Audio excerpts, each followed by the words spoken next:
All of the opinions stated in this video are just that, opinions. You are free to agree or disagree.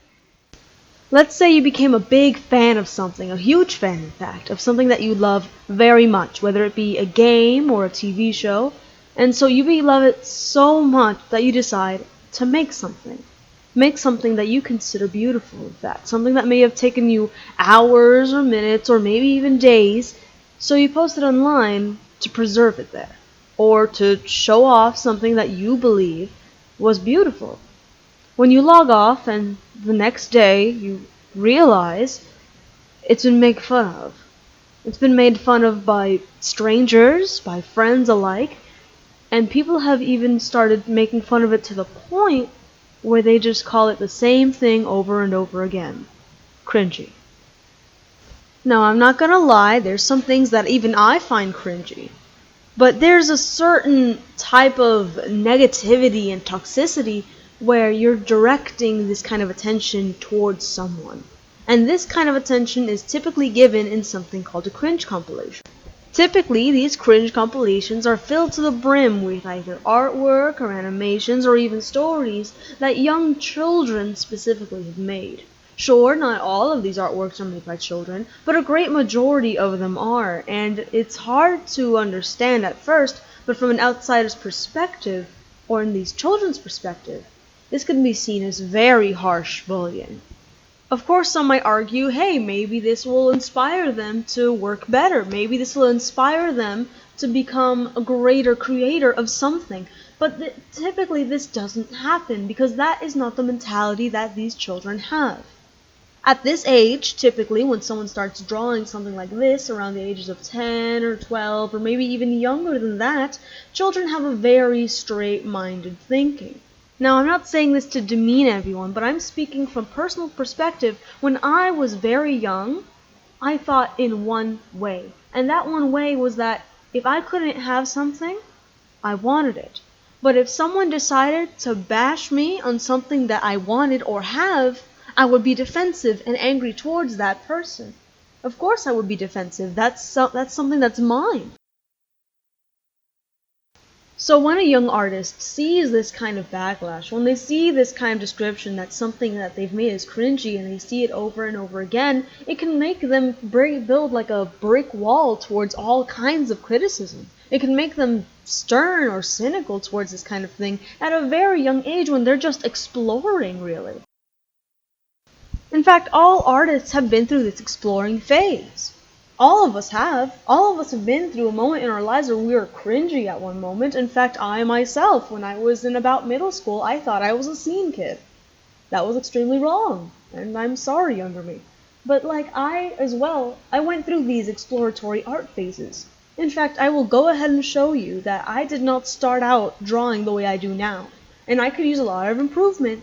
But if you look here, I have improved a lot through years of practice, which these children in these compilations have not had the opportunity to have. And back when I started drawing, these things weren't a thing. Cringe compilations weren't a popular thing that would show up in the internet everywhere.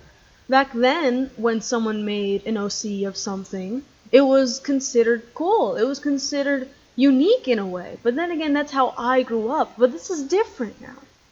These kids don't have that same opportunity to share something in a small group of friends. I didn't have the chance to upload my early art on the internet.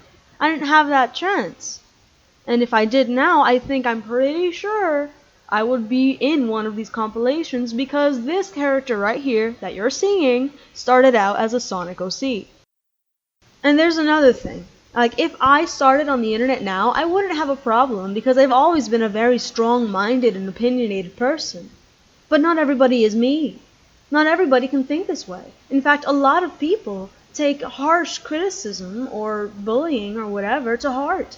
And it's unfortunate, but it's true. And oftentimes, these people are really bad with confrontation or maybe have an anxiety towards this kind of thing. I'm not saying we should baby them, but this kind of compilation can lead them to feel terrible about themselves. In fact, there's something that I've always felt about these compilations, and you can say that I'm overreacting. You are totally free to say that, but I feel like they lack a sense of empathy. It's easy to tell that a child has been trying out, has been starting, but most of the time, these compilations and the people who make them just simply make fun of whatever they see without thinking for a second, hey, maybe this person is young. Maybe this person doesn't have the experience. But the second they see something that they don't like, oh, no, that's cringe. Oh my god, what the heck is this? Ew. And of course, I know that not every single cringe compilation is bad. In fact, there are some that provide actual constructive criticism. And not the constructive criticism that's used as an excuse to insult someone. I'm talking about actual tips on improvement, or actual praise even. Or not even just praise, but a mixture of both. A mixture of both what is good and maybe pointers for the future for that child to know. Going back on the way that children tend to think, there's something that's called positive reinforcement. That's something known in psychology or behavioral psychology, that if you give a child something good, for doing something good, that good would be repeated. And a good example of how this could be used in criticism is, let's say I see a child who isn't very good at anatomy, but I notice that they have tried their best at making an original design. If I start off my criticism telling them about this factor that I like very much, they're much more open to receiving the rest of criticism because, like I said, I just gave them something positive. But that doesn't happen in cringe compilations. In fact, in the very beginning, with that word that has been used everywhere, cringe, that's already starting with a negative aspect. Already from that alone, someone's not going to want to listen. That person in that compilation is going to feel hurt already. And of course, this isn't everyone, but a majority of people do feel a bit irked when that word is used. I mean, you wouldn't listen to someone who just decides to insult something you like or something you've made, would you? That's just not how it works. And to show that I'm not overreacting on the overuse or even misuse of this word, I went ahead and did a quick little YouTube search on 2 words, art cringe, and I got over 3 million results. How many of those do you think is actual constructive criticism? I highly doubt it's 3 million, far less than maybe even 1 million. Now, I didn't want this to be just me rambling about a topic, so I went ahead on a forum and decided to get the opinions of others on this topic. Now, some of these wanted to be anonymous, so some of these may show up as just a block of text. So this first opinion by a person who went by Honey Twist says, I personally believe that it can be done in a constructive way, but 9 times out of 10 it's offensive or hurtful. Many cringe videos often target popular fandoms or work that younger children have made. While I understand why they would do this, I don't agree with it fully. To make any video successful, it either needs to be relevant or original. A gaming channel will make gaming videos, for instance. Cringe channels aren't original in any means, it's been done a billion times. Can a cringe channel be done right? Yes, it can. But if you're just going to point out the negatives of someone's art, that's not okay. Also, showing usernames or any information on that person without consent is extremely wrong in many ways, and I shouldn't have to explain to all of them since it's common sense. This second opinion on someone who wanted to remain anonymous states, I hate them. Criticizing someone's art when they've barely had enough practice is awful. Half of them are kids. People are getting joy from attacking a kid's animation when the kid is trying their best. And what makes it worse is that people laugh because of certain fandoms. I want to make a FNAF animation? Shut the hell up and let me. At least I'm doing something productive instead of sitting behind a computer and bullying others' work. This third opinion, stated by someone who went by the name of Cute, states, just as no one comes out of the womb a great artist, no one magically just starts off with great character design. Especially the younger you start off, the less you've been exposed to serve as inspiration. I cringe very hard at my early characters. They have 0 redeeming qualities in my mind. But when I made them, they were everything to me. I showed them off and commissioned so much work of them on Sabeta, and no one ever gave me crap for it. Not any onlooker or the poor artist that had to draw this super edgy Mary Sue. And so I was very happy in my own little world of characters. Sabeta was super cliche, and when it came to the pet development scene though, and when I saw people start to rip on other people's characters, I honestly got super self-conscious. That kind of stuff shut down a lot of what I shared for a while because I just wasn't in a place to be open to criticism, constructive or otherwise. If someone had actually said anything to my face when I was 13, 14, or 15, I'm pretty sure I would have been crushed. Do we all have something we look back and cringe about? Sure. Do I currently see beginners' designs and character stories that make me cringe? Of course. But what I think doesn't really matter because that character is theirs and they love it, and it really makes me mad to see people make these videos to laugh at the character's expense. What would be more fun would be to ask artists who you currently admire for some of their early artwork that makes them cringe. Not only can we all get a good laugh in a more good-hearted way, it can remind beginning artists that we all have to start somewhere, and even the artists that we currently look up to were once in their shoes. Here's another anonymous opinion, and this person states, I think these compilations are terrible and sometimes downright cruel. If you want to give critique, do so in private. If they encourage critique in the description, write a comment. The critique of these compilations aren't even helpful, especially if they just nag about how much they dislike a fetish or a certain character type. So what if people's first OCs aren't expertly written? So what if someone draws fetish art? Never expose these poor people in public. Art is expression, about expressing oneself. If they want to express in that way, let them. Most cringe YouTube channels don't even censor artists' names, and despite the weak disclaimers that seem cookie-cutter at best, don't do much to discourage harassment. Edit. I'm also fully aware art sites can be considered public. These people just want a spot on a quality art site to do their hobby well and make friends who have similar styles or ideas. Taking attention outside that site without their consent is still wrong though. Before I read the next opinion, I just want to make it known that these are, again, opinions, and I was totally open to hear both positive and negative comments on this topic. Now this opinion, stated by someone who went by the name of Nuclear Fusion, stated, to be honest, I find these cringe videos hilarious. I know they don't really criticize art, but rather think it's cringy, but I managed to find humor out of it. I guess those videos are the ones where there are two clashing groups which either hates them or loves them. Unless the uploader themselves tell their viewers to hunt the artist down and tell them to send death threats, etc., I'm fine with it. Some of the comments in the video, such as the art itself or the rude humor from the uploader, I actually find really funny. Maybe it's just me. I just like being honest and telling my own opinions when it comes to these discussions, and plus, if they are hurt by people online, why even upload art in the World Wide Web in the first place where it's vulnerable to be criticized by anyone? Someone by the name of Radioactive Acid said, the problem with cringe culture is that it demonizes innocent things. And when it comes to art cringe comps, it's mostly taking poorly drawn art made by children or beginner artists. Like, of course their art isn't going to be the best. They're just starting out. No one just starts out as some amazing artist. There's bound to be bad anatomy and shading. It's normal. It's okay. There's nothing wrong with bad art. Give people time to improve. Art cringe comps are not constructive criticism. It's just poking fun at others. Cringe videos should be reserved for actual cringy things instead of targeting beginners. You know what's cringy? The fact that an adult man who works on the Powerpuff Girls reboot created a self-insert of himself into the show and made his self-insert date one of the main characters, who was a child. That's cringy. And that's what we should be making fun of instead of making fun of kids. Let kids have fun making bad art. By the way, look how cute this little devil creature is. Oh my god. Seabreeze the Fox says, I dislike them with a passion. It's fine if it's your own art because that's you. But as soon as you start dissing someone's art that they probably worked so hard on, it's just plain rude. A lot of people have already mentioned this point, but a lot of times it is kids. As someone older, even if you're not fond of kids, you should give them encouragement because we all started out the same way. Someone can't grow if they constantly get put down and they lose their confidence and motivation. Whether you like it or not, you are a role model and should present yourself as such. Someday, that kid could be the next big thing.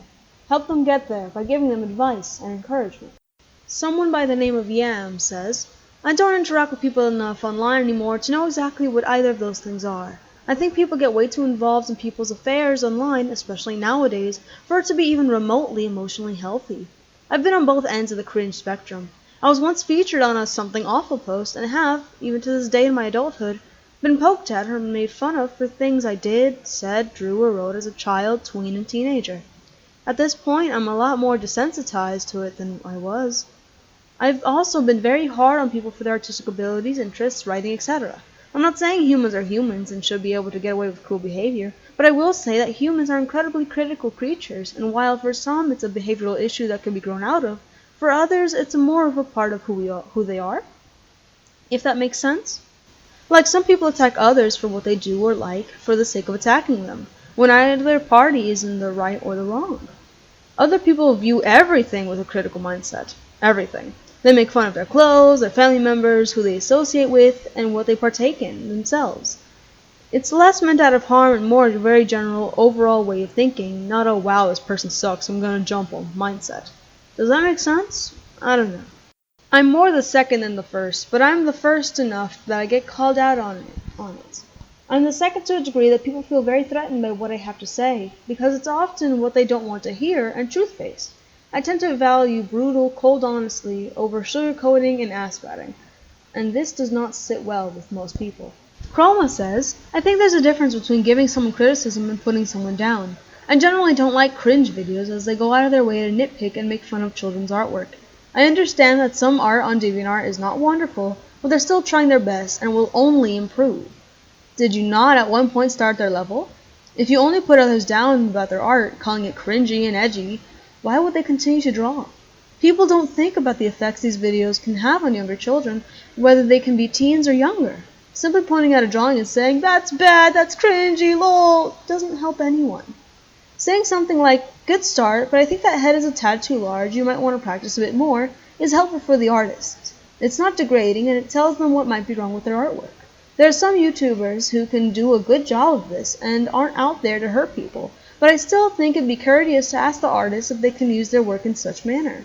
You never know what someone has gone through in the past, and posting a video like that can really hurt them. Tiger Stripes said this, Cringe Comps are mean in my opinion, and people who bash people who like fandoms are worse. Heck, I'm in a few, but don't want to say them since I'm afraid someone's gonna come up to me and make fun of me. I've had people bash me for liking something around 7 times. Though art criticism's videos are okay, as long as they give criticism. Good criticism, constructive criticism is what I mean. As long as they aren't going, it's awful, may I kill it with fire, then it's okay. Jokes are okay, and make the video entertaining. As long as they are giving constructive critique, it's okay in my opinion. Though, if they are beginning artists, it's best not to be too direct and be all out rude. If it's people who make disgusting, racist, sexual, and all that kind of art, then it's best to be put on a cringe comp, not the beginning artists. MZZA had this to say, I'm all for cringe compilations of actual problematic shit, like that one dude who draws homophobic Christian FNAF art. Yes, that's a thing. But leave people alone when they haven't done anything wrong. They don't owe improvement to you. If someone chooses to not develop their skills any further, or draw edgy Mary Sue Sonic OCs, just leave them be. Maybe talking about it with your friends in private or whatever. I'm not innocent either when it comes to that.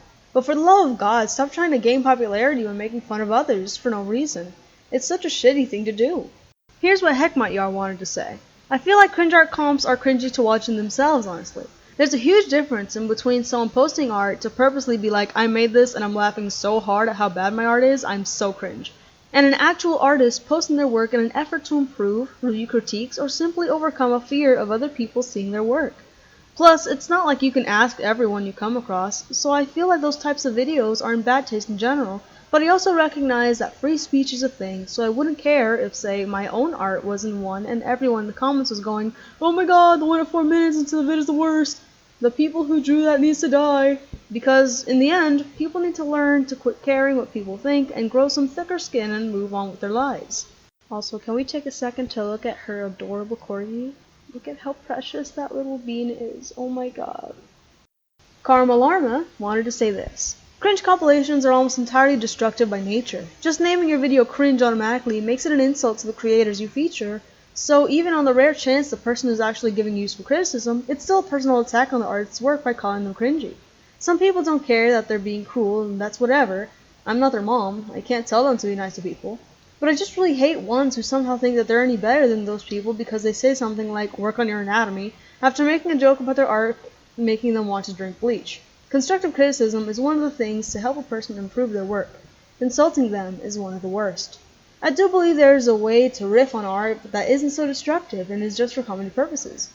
Digby the Goat has done it a couple of times in his animation meme videos, where what he is making fun of is the content corners that have been cut rather than its quality of art, and it's primarily using either adult creators or people who have volunteered to be made fun of or he knows personally. He still does weird things too, but I think I could enjoy these types of videos if they are done more like a roast, in which creators either volunteer or ask permission and then are therefore in on the joke as well.